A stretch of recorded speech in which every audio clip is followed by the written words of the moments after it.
All right. Okay, welcome back, guys, to the CRE Spotlight. Today we have Deana Berg with us, and really excited. I'm an investor with LifeBridge Capital, and that's how I got to know her. And just struck me as a really intelligent, wonderful lady. And I was thinking, we got to get her on the show. So why don't you tell us more about yourself and what you're up to and your mission? Thanks, Sandy. It's a pleasure to be here. Well, I have three amazing kids. I always like to start with not professionally, but what I Oh, want my legacy to begin with. So I have a amazing family, amazing husband, grateful for marriage. But also in my career, I'm in investor relations for LifeBridge Capital. So I work in relationships. I also want to raise funds. I want to serve our investors, and I want to move the needle for the company to increase. Right now, we have about 400 million assets under management. We have about 1,500 plus units, and we're in several MSAs, and we're entering into some new ones. So my job is to kind of keep a beat on what investors are thinking, what they're wanting, what they're fearful of, what they're excited about, who has deployable capital, and just kind of, when I enter into a room, I try to read the room and understand what's what in the same way as a metaphor.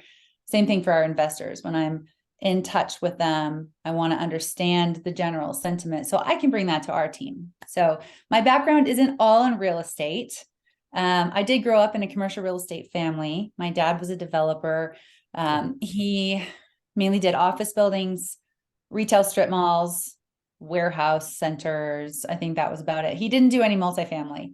And it really predated the surge of self-storage. So, but I do remember as a little girl after church, we would just roll, do the slow roll past all the shopping strip malls that he wanted to check out. And we were like, Dad, this is so boring.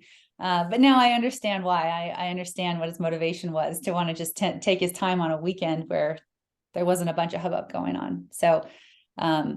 well, that explains a lot. Because when we first met, I spoke with you a lot longer than I normally would with an investor relations person, to be honest. Not to cast any aspersion on investor relations, but most my observations generally it's a newer person in the industry, and often still figuring out to be less salesy. And with you, it definitely wasn't about that. With you, it's like, whoa, it's like talking to another investor, someone who knows the industry. So you telling us the background, it explains a lot to me now. What goes into your view and looking at new markets to enter? What is the Sure. criteria?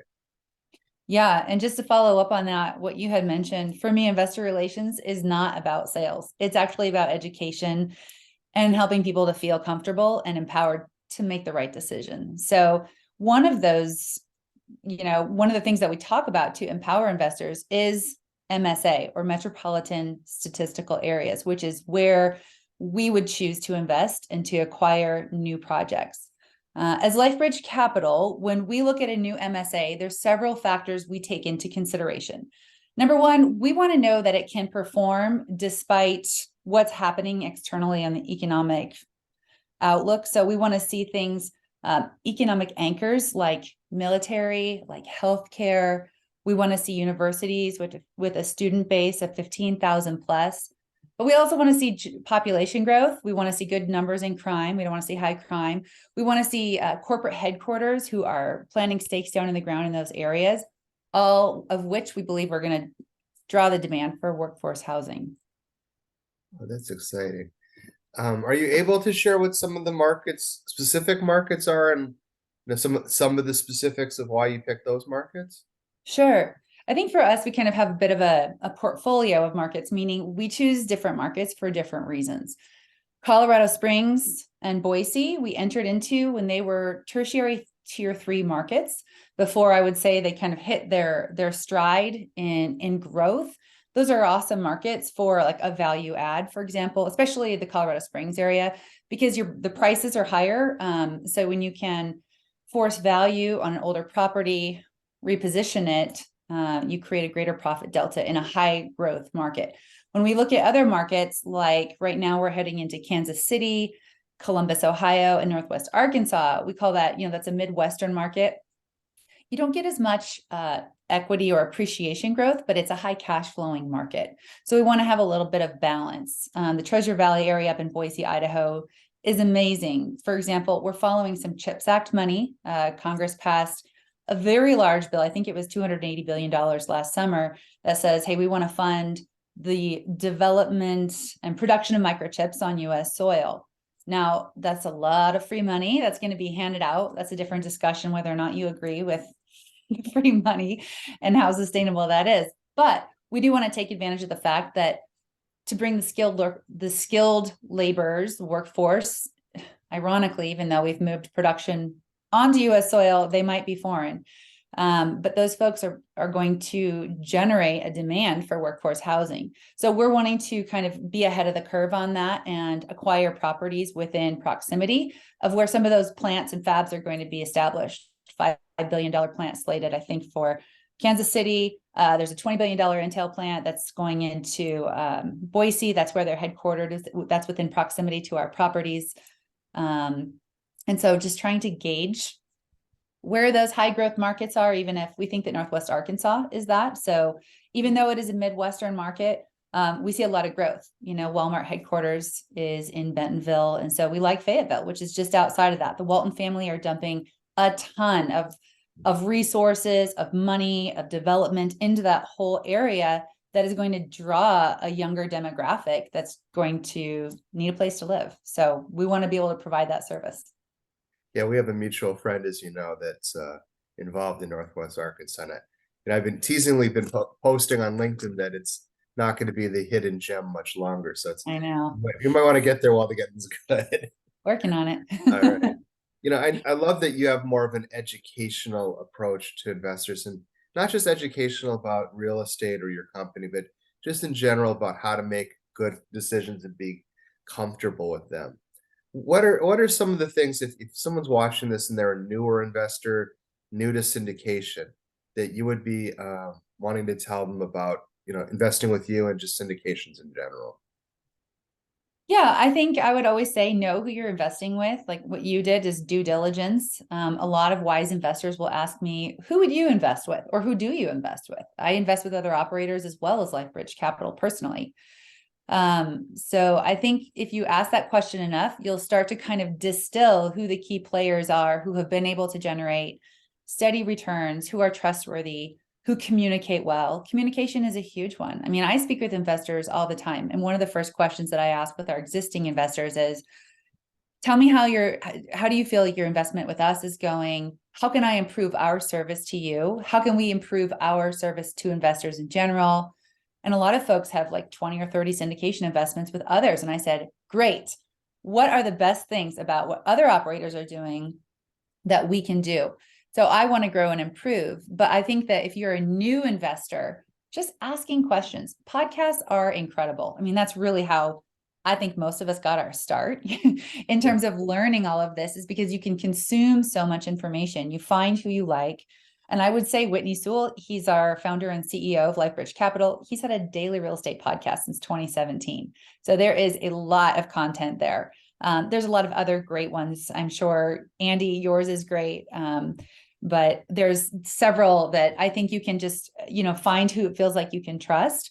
And then start looking at investment summaries. I think if you can connect with investor relations staff and say, hey, can you send me some investment summaries? Just begin familiarizing yourself. And I would just say, assume there's some kind of research that says the new content that passes over your brain it's like 7 times before the brain really absorbs it. And so just don't be overwhelmed by all that there is to kind of wrap your head around. Just take it step by step and don't give up. So I think going to conferences, man, that exploded at least my own learning curve and growth and understanding, and just building relationships with people who I were seeing as real key players who were offering a lot of value.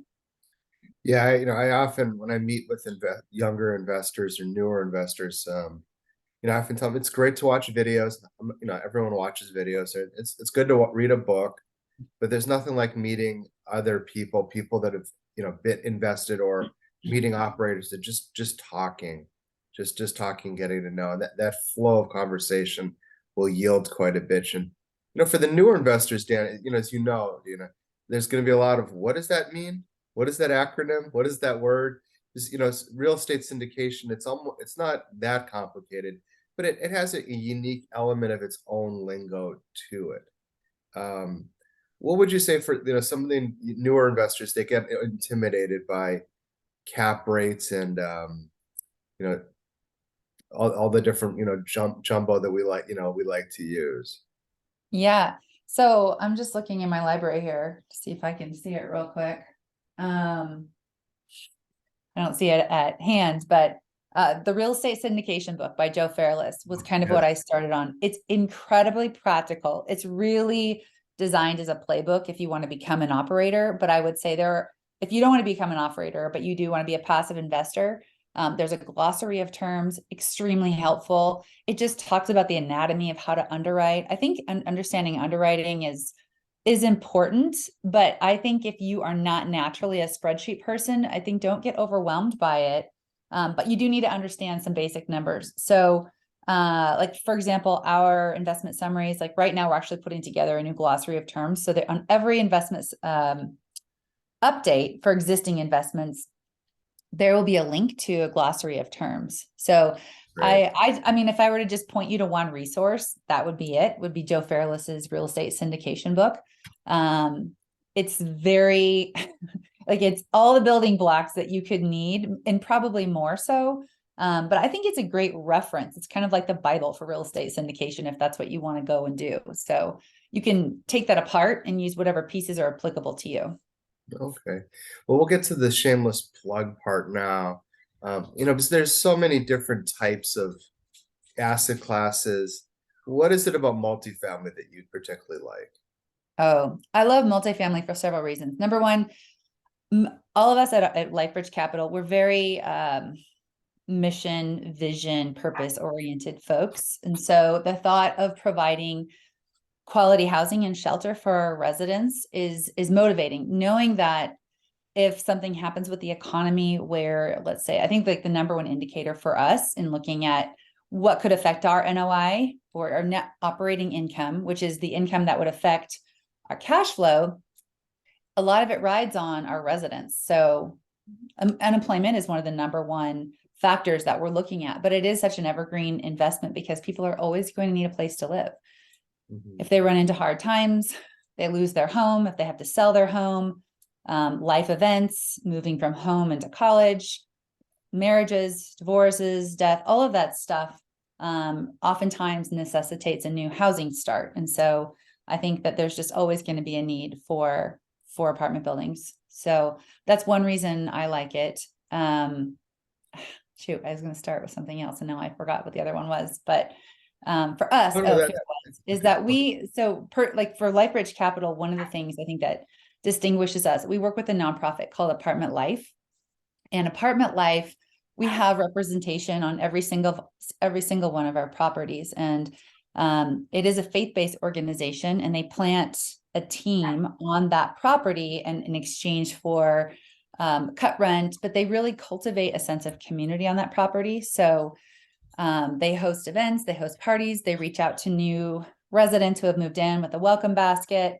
And honestly, that really affects our bottom line. It really improves resident retention, where people aren't just walking straight into their door and, they don't know their neighbor. Now they can look across the pool and be like, hey, good to see you again. It gives the kids a chance to gather as well. And then also, I love the story. Sutton Turner is our property manager. He runs LifeBridge Management, which is our vertically integrated property management company. He tells us stories all the time. Coming from his property managers, one story I love is the Apartment Life representative from one of our properties brought this gift basket down for this resident, and it was all in the management or the leasing office. And she just began to cry because it was a gift basket with all kinds of just, gifts and a card saying, hey, we wanted to commemorate your 1 year of sobriety. And she just said, man, I can't believe you're seeing this. I just feel so known. And so I think it's such a great story of the impact and the difference that as operators, from the business office, that we can choose to make by inviting, relationships like Apartment Life onto our properties. We really do care about the residents. That's where I was going to go next. Is you know, if once someone's dialed down, it's okay. I want to start off maybe my first investment in multifamily. It's, in my opinion, it's the bread and butter of the syndication portfolio. It's the nice one, relatively stable asset. It's a big asset, big class. How do you pick an operator? And I'm not here to preach to anybody. You can pick what you like. Personally, I'm not a big fan of Excel jockeys that, they look at it as a box. It's just a building. People go in, people go out. It makes money. I've always thought it funny because it's a customer service business, like you've mentioned, Noah. And that's one of the reasons why, I was, when we met and I was attracted to your company. Tell us more specifically about the ethos of your company and the way you guys look at business, because it's quite different from the average syndicator in multifamily, to be honest with you. Yeah. So one of our mottos is invest better, live better, and make a difference. So Whitney Sewell, our CEO and founder, is his personal story and mission. He and his wife Chelsea have founded a foundation, and they have committed and pledged to give 50% of their own personal profits to this foundation. So I think that in and of itself really attracts the kind of person who values generosity, who values making a difference, who values not just looking at, I want to make my highest returns. I mean, yes, this is a for-profit business. Like, let's make no mistake. Yeah. Our investors aren't giving any of their profits to the foundation unless they send us a check. But it does kind of draw that, I would say, investor avatar who shares the same values. So I love talking about our core values. The top one is joyfulness. Be fun to be around, be a joyful person, contribute to the room and the situation that you're in through exuding joy. Another one is grit. Grit is really important. And Whitney really learned that when he was in the military and even on the battlefield. It's just like, I didn't have the option to give up. So it was really formative for him. But also, as employees, we're all invited to adopt these core values as our own as well. Humility is another one. So even if we do experience success, which we hope to do, that's what we're in business to do. We want to humbly present the information of our success. And also Whitney is always very careful by saying, by God's grace. We're all pretty sober about the fact that it's by God's grace that we have the success that we do.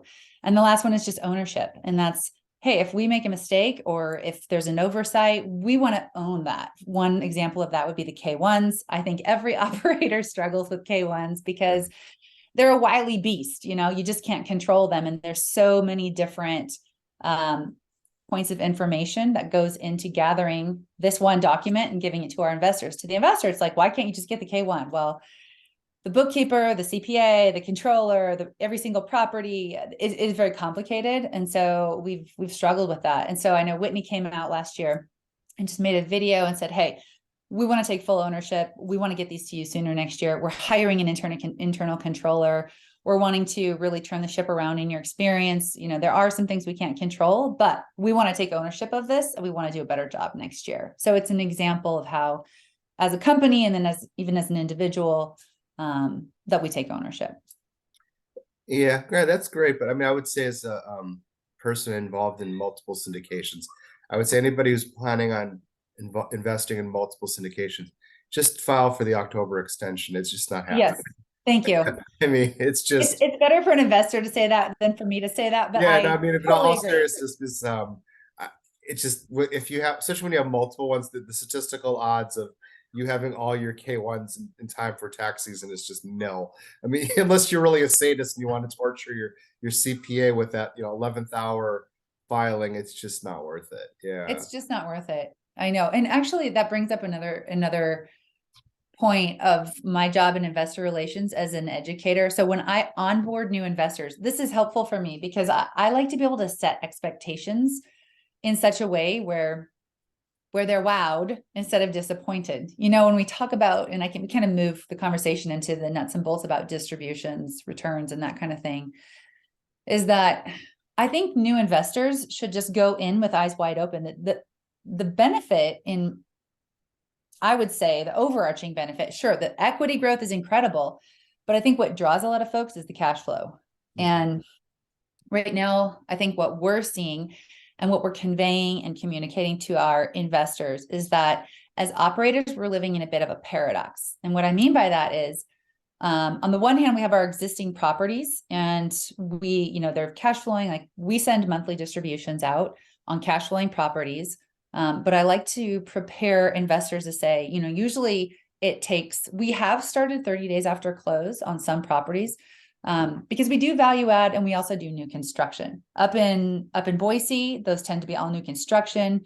I think it's something like 50% of all multifamily are 80s and newer, just because everyone lived on farms. It's only been recently the industry and population have been moving there. And so we've found also balancing our portfolio with the value add and the new construction is helpful, but it's a different education road for investors. You can expect more steady cash flow. You have higher, lower risk, lower return delta with a class A new build, higher risk, higher return. What does that mean? It means you got to have the nerves for sometimes an emotional roller coaster for a class C property, bringing it into the stabilization.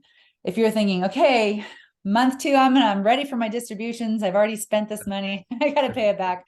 Whoa, or if you're retired, and this is actually a place where I have a lot of concern is for our retiree investors. I want to make sure I'm calling them first. If I hear of something that's going to occur on a property where we pause distributions for a set time, I want to make sure that they know first. I can't give tax advice, legal advice, or investment advice, but I want to tell them like, hey, I know that we have investors who are paying their mortgages with the income from all of their syndications, which, like anyone, you should have a runway and a buffer. But I know some of them don't. And so I have that sense of, I want you to know what's coming down the pipe.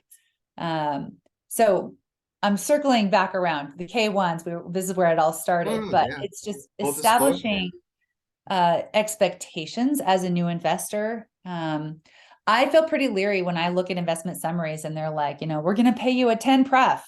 What is even a pref? I guess I should start with a definition. A preferred return, 10% preferred return. I talked with an investor yesterday who said, when I started in this, I was really wowed by the high return promise. And then here was LifeBridge Capital. It was steadier. And he said, I haven't seen a single return in 4 years for the same time I did an investment with you. I'm way down the road.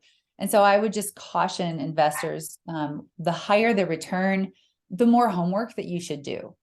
I'm not saying it's wrong or that they're not going to be able to perform. But I think the other thing I would recommend is ask for investor referrals. That's a great projection. I wonder what other investors have experienced who invested with you. Can you give me the name of 4 or 5 other investors or what? I know that I have a list of people who I've asked, would you be willing to talk with new investors who are invested in different types of deals? So I think adjusting your expectations, whatever the hold period is going to be, whether it's 4, 7, 8 years, really looking at the total overall return and then backing out once a property is stabilized, if it's a value add, then you can begin to plan on your distributions, but that can take anywhere from 12 to 24 months. So we usually start paying before then, but it tends to not be the full distribution of what it's going to be after it's stabilized. Obviously, if you have half the units offline, you're remodeling those units, you're not cash flowing. So you can't pay an investor out of what doesn't exist. So just understanding that they're business partners, they're limited partners in these deals, and they need to know that there's going to be ups and downs. If it's a C-class property, my goodness, it is drama. I'm just going to say, you can do due diligence, but there are certain coffins you can't dig up and know what the body's in until after you own that property for a year. And so it's just having the nerves to reposition, to attack that. Sometimes there's crime around, sometimes there's homeless people living nearby. You got to find the right property managers who can get a hold of that, who have, it's a unique position, so yeah, that was a long-winded response. No, that's K1, but I think it's good to know to be prepared in your expectations. Overall, the returns that we're going to deliver, but each year those projections can vary. And we do project, we do accomplish, but your month number 1, you might not be getting the same preferred return amount that you are in month 12. We'll always do a catch up. Yeah, a lot of times people think they're clipping coupons. They hear mailbox money and they think they're buying a bond, and I have to tell them this is not a bond, but short of a unicorn deal, and and everything's dotted up and it's one of those immediate cash flowing deals, the average deal is not comparable or analogous to a bond. Yeah. I get asked the question frequently by newer investors, what's the best investment? What's the best asset class? What's the, who's the best syndicator? And I'm like, I can't answer that question because I don't know you well enough. I'm going to have to ask you a lot of questions to even remotely try to give you a reasonably okay answer. Because like you say, I got to know, are you 25, 35, 45, 65? Because my answer is going to really change depending on your age. And even if you're 55, like, are you 55 and wanting to retire soon? Are you 55 and you love work and you've been working for a long time?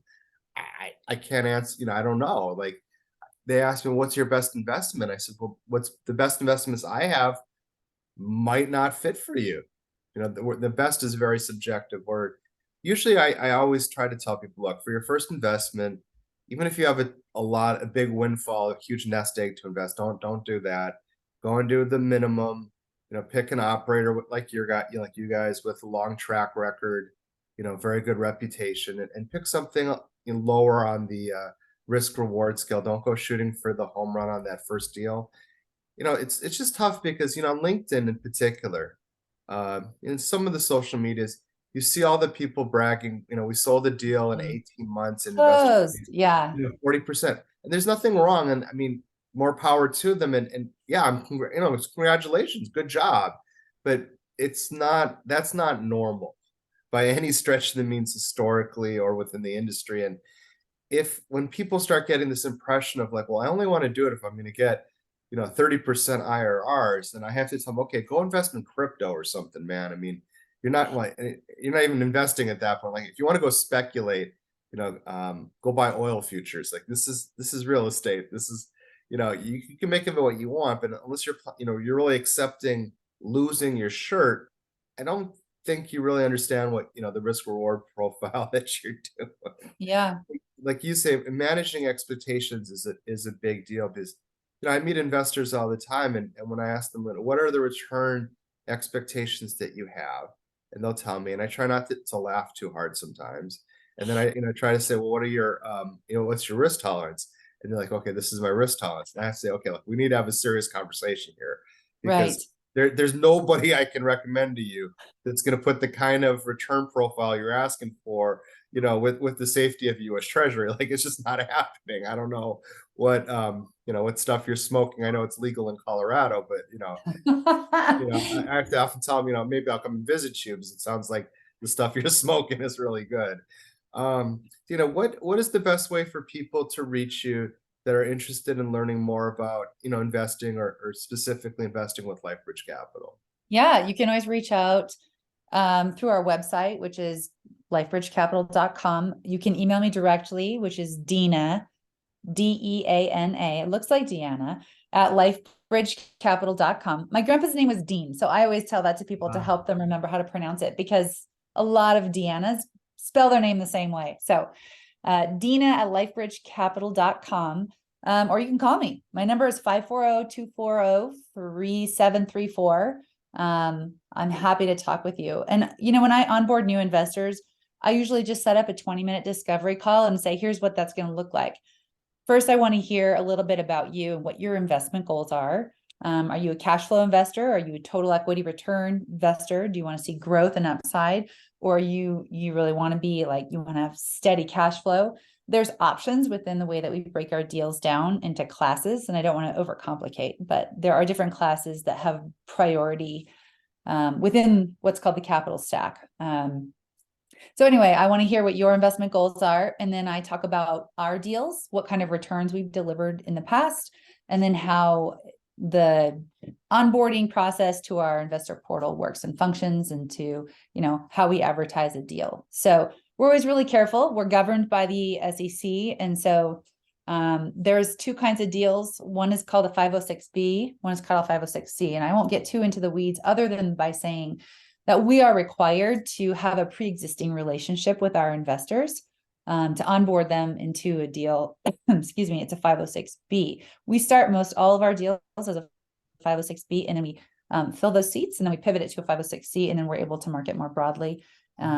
But referrals they all count. I don't want to get into the weeds, but bottom line is I want to know you. I want you to know me before you decide to invest with us anyway. So would love to have that discovery call with anyone who's interested. And I'd just like to remind everybody watching the show, this is true with any and all guests on the CRE Spotlight. Nobody pays to be on the show. We don't have sponsors. We don't have advertisements. I'm not compensated in any way. This should not be, construed as investment advice. The whole premise of the CRE Spotlight was to shine the light on, worthwhile operators or vendors and to help new LPs. It wasn't that long ago. I was a new LP with, huge wide eyes open going, what is going on? And what are all these terms? So I remember very well what that was like. So that's the point of this podcast. And I generally don't have just random people on. I only do so many of these a month, even frankly, Deana. And I wanted you on, right away after meeting with Vic. And this is the kind of person I want on that's not salesy. You're very confident in what your company does and you educate investors.